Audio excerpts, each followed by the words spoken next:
প্রাণপ্রিয় বাঙালির কাছে পুরী কেবলই এক আদর্শ ভ্রমণস্থল বা তীর্থস্থানই নয়, বাঙালির আর এক আবেগ হলো এই পুরী।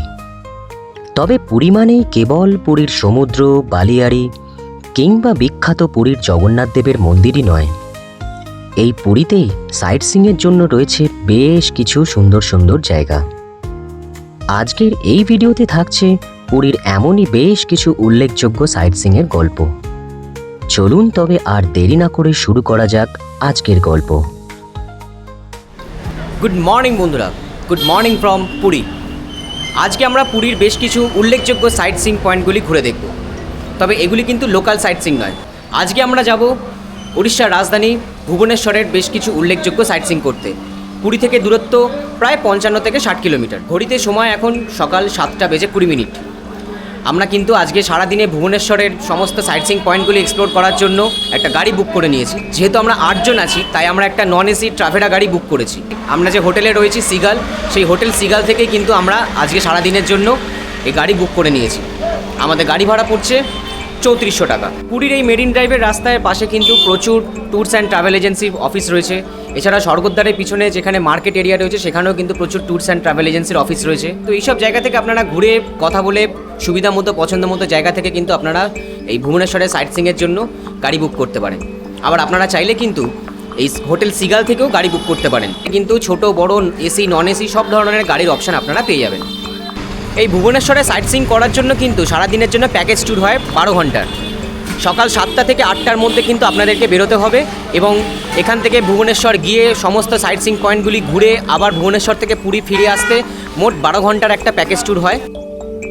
তবে আপনারা চাইলে ওটিডিসির সরকারি বাসে করেও ভুবনেশ্বরের এই সাইট সিইংগুলি করতে পারেন। এসি নন এসি দু ধরনেরই বাস আপনারা পেয়ে যাবেন। বাস ভাড়া মোটামুটি 500 থেকে 650 টাকার মধ্যে। প্রতিদিন সকাল 6:30টায় ওটিডিসির পান্থনিবাস থেকে বাস ছাড়ে। বন্ধুরা, ঘড়ির কাঁটায় সময় সকাল 8:15। আমাদের বেরোতে একটু লেট হয়ে গেল। এই যে আমরা গাড়িতে উঠে পড়েছি, এখন আমরা যাচ্ছি ভুবনেশ্বরের উদ্দেশ্যে। আর এই যে পেছনে সবাই বসে রয়েছে। সবার কেমন লাগছে? তো চলুন জয় জগন্নাথ বলে আমাদের যাত্রা শুরু করা যাক।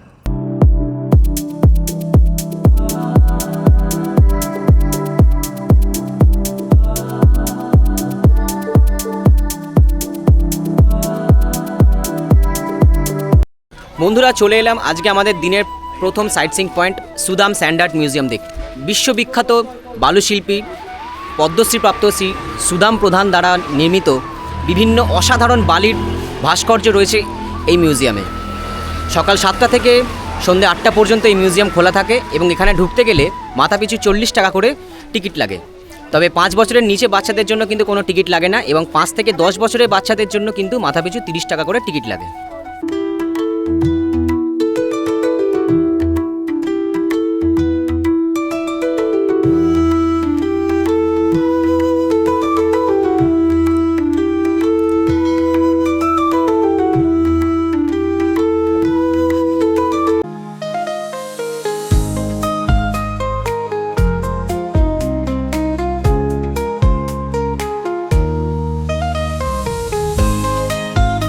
বন্ধুরা, চলে এসেছি আজকে আমাদের দিনের দ্বিতীয় সাইট সিইং পয়েন্ট ভুবনেশ্বরের বিখ্যাত কোণার্ক সূর্য মন্দির দেখতে। তবে এর আগে কিন্তু আমরা রাস্তায় দেখতে পেলাম সুন্দর নির্জন সমুদ্র সৈকত চন্দ্রভাগা সি বিচ। তবে সেখানে আমরা নামিনি। তবে আপনারা চাইলে কিন্তু সকালের দিকে এসে এই চন্দ্রভাগা সি বিচে নেমে একটুখানি ঘুরে যেতেই পারেন। এই যে গেট, এই গেট দিয়ে কিন্তু ভিতরে প্রবেশ করতে হবে কোণার্ক সূর্য মন্দির যাওয়ার জন্য। আর বাঁদিকে কিন্তু রয়েছে ওখানে রয়েছে টিকিট কাউন্টার। এই কোণার্ক সূর্য মন্দিরে কিন্তু লাইট অ্যান্ড সাউন্ড শো হয়, আপনারা চাইলে সেটি দেখতে পারেন। এখানে সব টাইমিং দেওয়া রয়েছে। আর এখানে কিন্তু লাইট অ্যান্ড সাউন্ড শো দেখতে গেলে মাথাপিছু 50 টাকা করে টিকিট লাগে। বন্ধুরা, এই কোণার্ক সূর্য মন্দিরে কিন্তু ঢুকতে গেলে মাথাপিছু 40 টাকা করে টিকিট লাগে। এটা হলো ভারতীয়দের জন্য। তবে বিদেশিদের জন্য কিন্তু মাথাপিছু 600 টাকা করে টিকিট লাগে। কেমন লাগছে ঘুরতে এসে? Beautiful beautiful. সবাই মিলে ঘুরছি, এটাই তো এনজয় করছি আমরা। কেমন লাগছে? পেছনে দেখিস লোক আছে আবার। ভীষণ ভালো লাগছে। প্রথমবার পুরী এসে কেমন লাগছে? ভালো লাগছে। পুরী থেকে প্রায় 35 কিলোমিটার উত্তর পূর্বে চন্দ্রভাগা সমুদ্র সৈকতের কাছে অবস্থিত কোণারকের এই সূর্য মন্দির ত্রয়োদশ শতাব্দীর এক বিশ্বখ্যাত স্থাপত্য।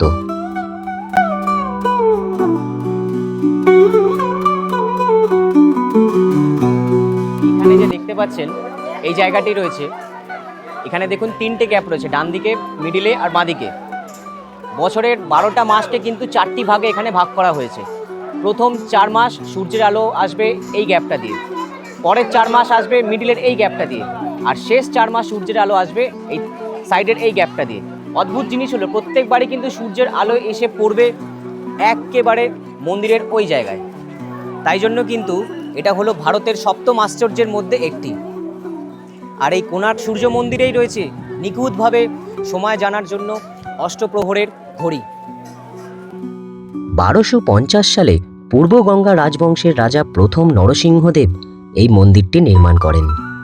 মূলত সূর্যদেবের রথের আদলে তৈরি এই মন্দিরটি তার অসাধারণ ভাস্কর্য এবং পাথরের চাকার জন্যই বিখ্যাত।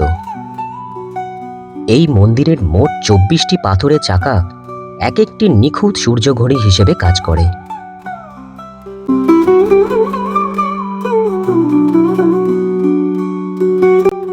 এই মন্দিরকে ব্ল্যাক প্যাগোডা নামেও ডাকা হয়। 1984 সালে কোণারকের এই সূর্য মন্দিরকে ইউনেস্কো ওয়ার্ল্ড হেরিটেজ সাইট হিসেবে ঘোষণা করা হয়।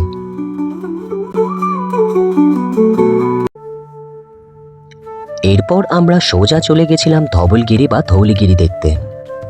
তবে পথে পড়েছিল উদয়গিরি ও খণ্ডগিরি, কিন্তু সময়ের অভাবে আমরা সেখানে আর দাঁড়াইনি। তবে আপনারা যখন আসবেন অবশ্যই এই জায়গা দুটি ঘুরে দেখবেন।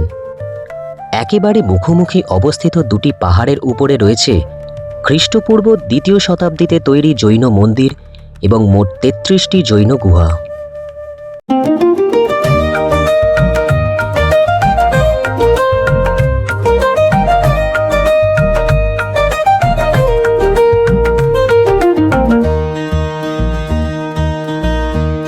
বন্ধুরা, কোণার্ক সূর্য মন্দির দেখে আমরা এখন চলে এলাম আজকে আমাদের দিনের 3য় সাইট সিইং পয়েন্ট ধৌলিগিরির শান্তিস্তূপ বা পিস প্যাগোডা দেখতে।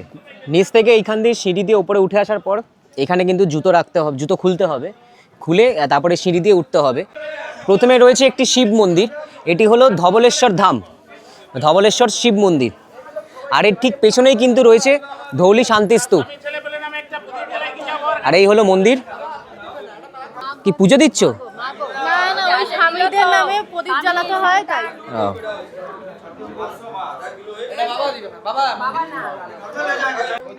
আচ্ছা, এই যে দোকানগুলি দেখছেন, আপনারা চাইলে এখান থেকে পুজো দিতে পারেন, আবার নাও দিতে পারেন। আসলে ব্যাপারটা হচ্ছে কি, আপনারা এখানে আসলেই কিন্তু সবাইকে হাতে হাতে পুজোর সামগ্রী ধরিয়ে দেওয়া হচ্ছে। চারিদিক থেকে কিন্তু সব চিৎকার চেঁচামেচি করছে এই পুজোর সামগ্রী নেওয়ার জন্য। ওড়িশার রাজধানী ভুবনেশ্বর থেকে প্রায় 8 কিলোমিটার দক্ষিণে দয়া নদীর তীরে অবস্থিত এক ঐতিহাসিক পবিত্র পাহাড় হলো এই ধৌলিগিরি বা ধৌলি।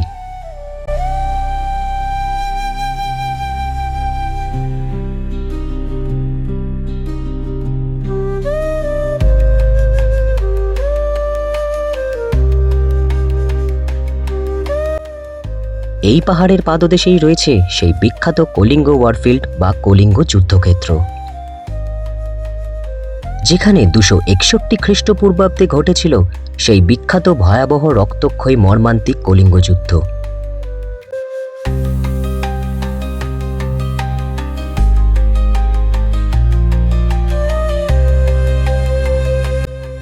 তবে সেই যুদ্ধের ভয়াবহতা দেখে প্রবল পরাক্রমশালী সম্রাট অশোক অনুতপ্ত হয়ে এই স্থানেই শান্তির খোঁজে বৌদ্ধ ধর্ম গ্রহণ করেছিলেন। এই পাহাড়ের ওপরেই রয়েছে 1971 থেকে 72 সালের মধ্যে তৈরি এক বিশাল শ্বেতশুভ্র গম্বুজাকৃতির বৌদ্ধ শান্তিস্তূপ বা পিস প্যাগোডা। এরপর আমরা চলে এসেছিলাম বিখ্যাত লিঙ্গরাজ মন্দির দেখতে।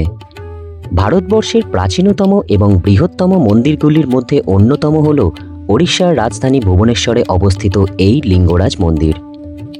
11 শতকে সোমবংশী রাজাদের দ্বারা কলিঙ্গ স্থাপত্য শৈলীতে নির্মিত এই মন্দিরটি ভগবান শিব এবং বিষ্ণুর সম্মিলিত রূপের উদ্দেশ্যে উৎসর্গ করা হয়েছিল।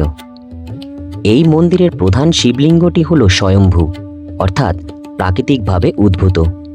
এই মন্দিরের চূড়ার উচ্চতা প্রায় 180 ফুট। তবে বন্ধুরা, এই মন্দিরের ভেতরে ভিডিও বা ফটোগ্রাফি অ্যালাউ না বলে ভেতরটা আপনাদেরকে ঘুরিয়ে দেখাতে পারলাম না। আপনারা আসলে কিন্তু অবশ্যই ঘুরে দেখবেন। সাধারণত প্রতিদিন সকাল 6টা থেকে দুপুর 2টো পর্যন্ত এবং বিকেল 4টে থেকে রাত্রি 9টা পর্যন্ত এই মন্দির খোলা থাকে।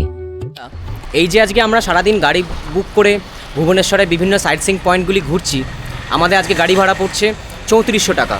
এর মধ্যে কিন্তু টোল ফি এবং সমস্ত জায়গার পার্কিং ফি সব কিছু ইনক্লুড করা আছে, অর্থাৎ এগুলোর জন্য কিন্তু আমাদেরকে আলাদা করে কোনো এক্সট্রা পয়সা দিতে হচ্ছে না। কেবলমাত্র যেসব জায়গায় ঢুকতে গেলে এন্ট্রি ফি লাগছে সেগুলোই একমাত্র আমাদেরকে দিতে হচ্ছে। বন্ধুরা, চলে এসছে আজকে আমাদের দিনের শেষ সাইট সিইং পয়েন্ট এবং সবচেয়ে অ্যাট্রাকটিভ পয়েন্ট, সেটা হচ্ছে বিখ্যাত নন্দনকাননে, যেটি হলো একটি জু। 1960 সালে প্রতিষ্ঠিত এই নন্দনকানন উদ্যানটি প্রায় 1080 একর জায়গা জুড়ে বিস্তৃত। এখানে প্রবেশ মূল্য ভারতীয়দের জন্য মাথাপিছু 50 টাকা এবং বিদেশিদের জন্য মাথাপিছু 100 টাকা। তবে 3 বছরের নিচে শিশুদের জন্য কোনো রকম প্রবেশ মূল্য লাগে না, আর 3 থেকে 12 বছরের শিশুদের জন্য প্রবেশ মূল্য মাথাপিছু 10 টাকা। সোমবার বাদে মঙ্গল থেকে রবিবার প্রতিদিন সকাল 7:30 থেকে বিকেল 5:30 পর্যন্ত এই উদ্যান খোলা থাকে। তবে গ্রীষ্মকালীন এবং শীতকালীন সময় অনুযায়ী সামান্য কিছু পরিবর্তন হতে পারে। এত বড় জায়গা পায়ে হেঁটে ঘুরে দেখতে অনেকটাই সময় লাগে এবং ক্লান্তির জন্য অনেক জায়গায় মিস হয়ে যায়।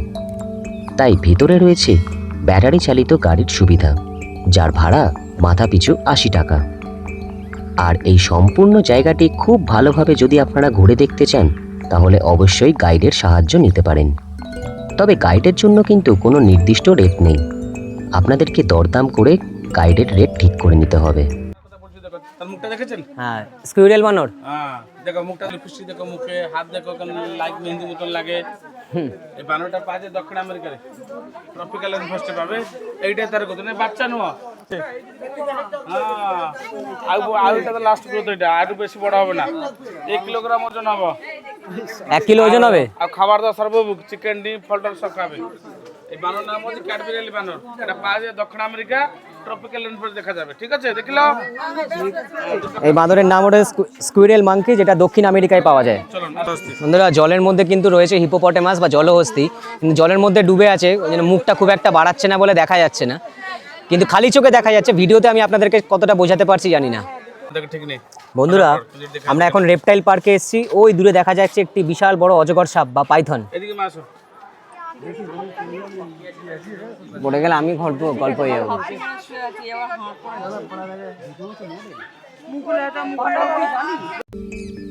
এই নন্দনকানন উদ্যানের অন্যতম সেরা আকর্ষণ হলো এখানকার জঙ্গল সাফারি, যেখানে গেলে আপনারা দেখতে পাবেন রয়্যাল বেঙ্গল টাইগার, সিংহ, এশিয়াটিক ভল্লুক এবং প্রচুর তৃণভোজী প্রাণীর সমাহার। একেবারে জঙ্গলের মধ্যে সবাই বিচরণ করছে। তবে এই জঙ্গল সাফারিটি আপনাদেরকে করতে হবে বাসে করে। নন এসি হলে ভাড়া মাথাপিছু 60 টাকা, আর এসি বাসের ভাড়া মাথাপিছু 90 টাকা। আমি আমার বন্ধু জায়গায় গেট করা খুলবে এবার ঢুকবো আর কি। ওই যে খাঁচায় ঢুকে যাবে।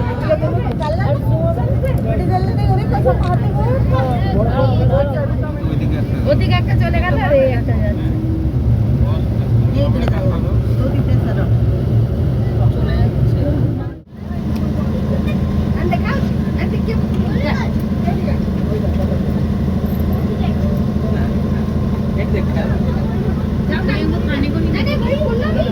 পাশে দেখ ভাল্লুক কথা বলছে। আমি জানি কথা বলতে, আমি কথা বলে এলাম।